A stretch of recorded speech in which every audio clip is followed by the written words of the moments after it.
एक जिम वाले ने इनसे कहा कि भैया अपनी फोटो हमें दे दो, हम आपकी फोटो जिम के बाहर बड़ी सी होर्डिंग लगाएंगे, कटआउट आपका लगाएंगे। इनका हमारा फोटो जिम के बाहर क्या करेगा, लोग आने बंद हो जाएंगे। उन्होंने कहा नहीं, हम ये लगाएंगे कि अगर जिम में नहीं आओगे तो हमारी तरह इनकी तरह हो जाओगे। ऐसे विलक्षण प्रतिभा के धनी आदरणीय नरकंकाल जी हमारे बीच में उपस्थित हैं। बीच में सर्वे हुआ, कुछ लोगों ने कहा भारत में भूखमरी है, तो कहा कैसे है, साबित करो, तभी नरकंकाल जी दिखे। इन्हें सबूत के तौर पर पेश किया गया कि भारत में भूखमरी है। तभी थोड़ी देर बाद वो हमारे पास आए तो उनको समझ में आया क्यों है। आदरणीय नरकंकाल जी, स्वागत है आपका आदरणीय बड़े भैया। एक हास्य के परमाणु बम, एक हास्य के हाहाउती हस्ताक्षर, रायबरेली क्या देश दुनिया में सबसे वायरल पोएटों में, वायरल कवियों में अगर कोई नाम आता है तो आदरणीय नरकंकाल जी, मिलियंस में जिनके व्यूअर्स होते हैं। आदरणीय स्वागत है आपका। आदरणीय अध्यक्ष जी को अंधाधुंध प्रणाम। अंधाधुंध इसलिए कहा हमने कि एक अंधा आदमी फौज में भर्ती होने गया, तो फौज में जो भर्ती कर रहे थे वो अधिकारी ने कहा अंधे से कि तू क्या कर सकता है, तो अंधे ने कहा मैं अंधाधुंध फायरिंग कर सकता हूँ। तो अध्यक्ष को इसलिए प्रणाम किया है। अध्यक्ष का मतलब ही होता है आधा मनुष्य आधा यक्ष। बाकी कवियों को मूसलाधार प्रणाम। कवियत्री को हमें लगा कह रहे मूसला होके प्रणाम। कवियत्री को धुआंधार प्रणाम। धुआं धुआं बचा है, धार खत्म हो गई। आप सभी आरा के प्रबुद्ध साहित्य प्रेमियों को चैला फार प्रणाम। संचालक की और संचालक की ऐसी तैसी, इतनी देर से बैठे हैं, हमारा ताव ठंडा हो गया कि कब हमारा नंबर आएगा।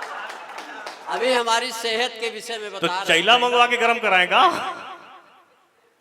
असल में हमारी जो चेसिस है, अच्छा है, डॉक्टर गोविंद गजब की जो चेसिस है,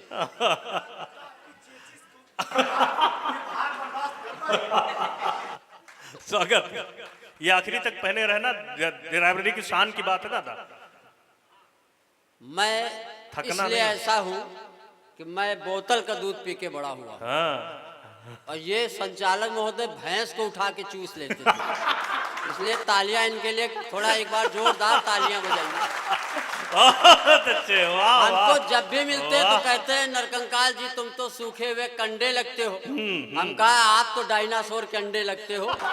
ऐसा गोल मटोल कवि बहुत अच्छा संचालन कर रहे हैं। बहुत अच्छे, वाह वाह वाह। करुणा कलिका के बाद हम वैसे आ गए हैं जैसे सुंदरकांड के बाद लंका कांड। प्यार मोहब्बत की बातें कर रहे थे। देवी जी के बाद भैरव बाबा। हाँ नहीं वो नहीं, सुंदरकांड के बाद लंका कांड। अच्छा। ओझा जी ने हमको माला पहना दी है। हाँ। दुनिया के लिए भले ये झाड़ फूंक करते हो, लेकिन आकांक्षा बेटी ने बताया कि घर में मम्मी ही इनका भूत उतारती है, इसलिए इनको जोरदार काम करते। बहुत अच्छे। हाँ नहीं बिल्कुल सत्य है। जो बीबी से है तंग, दुनिया को करते हैं तंग, मंचों के जादूगर, हाथ के तैमूर लंग। मैं तंग दादा को प्रणाम करता हूँ। के तैमूर लंग, क्या बात है। और कई ओझाओं का काय पाठ हो चुका है। अब वास्तव में नरकंकाल जो साहित्य का बैताल है आपके बीच में है। जितनी देर आप लोग झोंकेंगे हम उतनी देर ठोकेंगे। हाँ इतनी तालियों में बाल बच्चे पल जाएंगे। एक जगह कार्यक्रम हो रहा था, हमने कहा आपकी तालियां बहुत कमजोर है जी। तो एक श्रोता खड़ा हुआ, उसने तो कहा तू ही कौन खली का बाप, जैसा तू वैसी तालियां। तो इतनी कमजोर भी तालियां। चलिए प्यार मोहब्बत की बातें करुणा जी ने की हैं। अब हमको देख के क्या लगता होगा कि ये भी प्यार मोहब्बत कर सकता है? ना, कतई नहीं। हमारी चेसिस देख के नहीं लगता होगा कि प्यार मोहब्बत करता होगा, लेकिन ये बिल्कुल आपका भ्रम है। हमने भी एक प्रेमिका पाल रखी है। प्रेमिका ने एक दिन हमसे कहा कि मैं तुम्हारे लिए मर जाऊंगी। अच्छा। हम कहा तुम मर जाओगी तो हम भी बुर्ज खलीफा से कूद के मर जाएंगे। तो बोली तुम क्यों मरोगे? हम कहा तुम्हारे चक्कर में इतनी उधारी हो गई है कि जिंदा रहने से मर जाने ठीक है। लेकिन ऐसा नहीं है, प्रेमिकाएं होती हैं। पक्का? हाँ। अच्छा। कि मेरी प्रेमिका, अब इससे ज्यादा नहीं चिल्लाएंगे।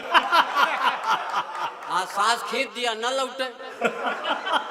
मेरी प्रेमिका, अगला कार्यक्रम नरकंकाल की स्मृति में। हमारा स्टैंडर्ड देखिए कि मेरी प्रेमिका गोबर फेंकने के बहाने आती थी, घंटों हमसे बतियाती थी, हंसती थी, मुस्कुराती थी, जीने मरने की कसमें खाती थी। मोहब्बत के दुश्मन चंडालों ने भैंसी बेच दिया उसके घर वालों।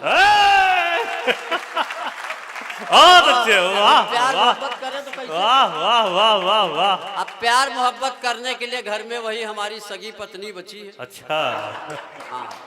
अच्छा, हम प्यार मोहब्बत करते क्या, जो हमारी शादी हो रही थी, पत्नी को देखने गए तो पत्नी के घर वालों ने पत्नी से कहा कि तुम भी लड़के को देखो। तो उसने हमको देखा तो बोली हमको क्यों दिखाते हो, किसी अच्छे डॉक्टर को दिखाओ।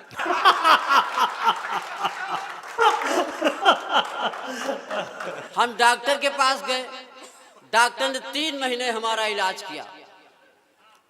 तो हमने एक दिन डॉक्टर साहब से कहा, अध्यक्ष जी कि आपने 3 महीने इलाज किया, हमारा ब्लड टेस्ट किया, सीटी स्कैन किया, एक्सरे किया, अब बताओ हमें बीमारी क्या है? तो डॉक्टर ने कहा तुम्हारी बीमारी तो पोस्टमार्टम के बाद ही बताएंगे। तो ऐसे डॉक्टर को प्रणाम करता हूँ। अभी एक एम्बुलेंस रोड पे आ रही थी, लोगों ने कहा कि आदरणीय नरकंकाल जी थोड़ा रोड से बाहर रहिए, नहीं तो एम्बुलेंस आ रही है। इन्होंने कहा ये आपको अस्पताल पहुंचा देगी। तो उन्होंने कहा अस्पताल तो नहीं पहुंचाएगी, सीधे पोस्टमार्टम हाउस लेके जाएगी। हमने कहा काहे? क्या थोड़ी देर में पहुंचना तो वहीं है। आदरणीय स्वागत है नरकंकाल जी। नहीं, बायो लैब में हम ही लोग मिलते हैं आपको। और नरकंकाल का मतलब मैं बता दूं, यहाँ बिहार में काफी दिनों बाद आया हूँ। नरकंकाल का मतलब यह है कि इस मंच पे अकेला मैं ही नर हूँ। नहीं, और एक और है, हम अगर नरकंकाल हैं तो प्रयागराज से ये किन्नर कंकाल भी है। नहीं, सही है। तो अभी वो पढ़े नहीं, बाद में पढ़ेंगे, सोच लो। कोई बात नहीं, हम दोनों लोग साहित्यिक साधु हैं, किसी बात का बुरा नहीं।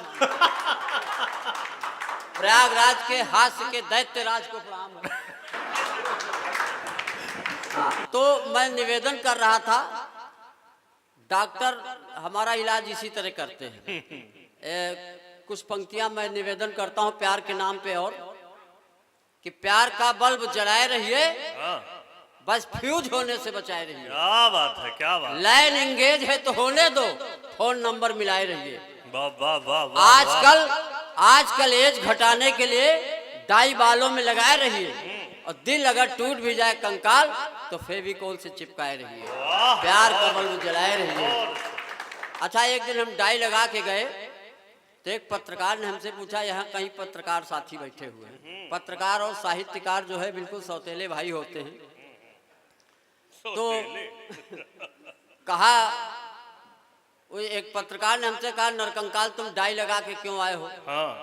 मैंने कहा मैं गांधी जी का भक्त हूँ, और गांधी जी कहा करते थे डू और डाई। और हम डाई तब तक करेंगे जब तक डाई न हो जाए। ये अंग्रेजी, अंग्रेजी क्या समझते हो? अंग्रेजी हमारी, हिंदी तो हमारी मातृभाषा है ही, अंग्रेजी में क्या है? अंग्रेजी जानवरों की भाषा, हु हाउ कुछ है अंग्रेजी। हमारा एक मित्र था, वो एसडीएम के यहाँ चपरासी हो गया। एक दिन हम मिलने गए एसडीएम साहब से, तो हमने चपरासी से पूछा कि साहब हैं? तो कहीं नहीं, उनका ट्रांसफार्मर हो गया। हमने कहा यार बहुत अच्छी अंग्रेजी बोलते हो। तो चपरासी ने कहा और क्या साहब के अंडरवियर में 10 साल से काम कर रहा हूँ। अंडरवियर में? तो ये अंग्रेजी ऐसे लोग बोलते हैं, बड़ा कंफ्यूजन हो जाते हैं लोग। चलिए मैं कुछ पंक्तियां पढ़ता हूँ, हर जगह शादी ब्याह का माहौल है। जी स्वागत।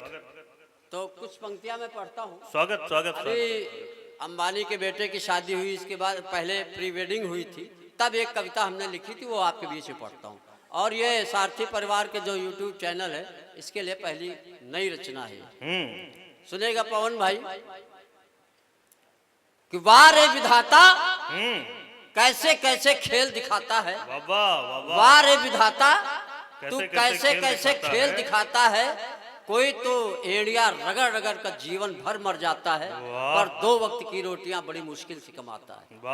और कोई केवल कमर हिलाता है और करोड़ों रुपए कमाता है। बहुत अच्छे। इतना बड़ा पेमेंट तो इंद्र ने जयंत के विवाह में किसी अप्सरा को नहीं दिया होगा जितना अंबानी से रिहाना ने लिया होगा। बहुत अच्छे, वाह वाह वाह वाह वाह, बहुत अच्छे सर। इतना बड़ा पेमेंट तो इंद्र ने जयंत के विवाह में किसी अप्सरा को नहीं दिया होगा जितना रिहाना ने 70 करोड़ लिया था शायद। वाह, 75 रिहाना ने अंबानी से लिया होगा।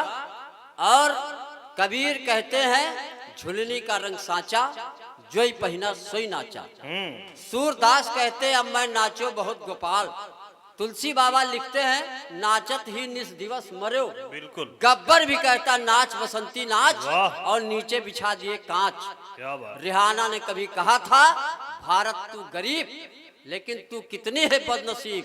उसी देश ने नाच मेरी बुलबुल पैसा मिलेगा, कहा कदरदान तुझे। वाह वाह वाह, कमाल है दो, वाह क्या बात, क्या टिप्पणी। 4 पंक्तियां और पढ़ता हूँ। बहुत अच्छे, वाह। मैं निवेदन करता हूं कि जितना पैसा शादी में खर्च कर रहे हैं, हाँ।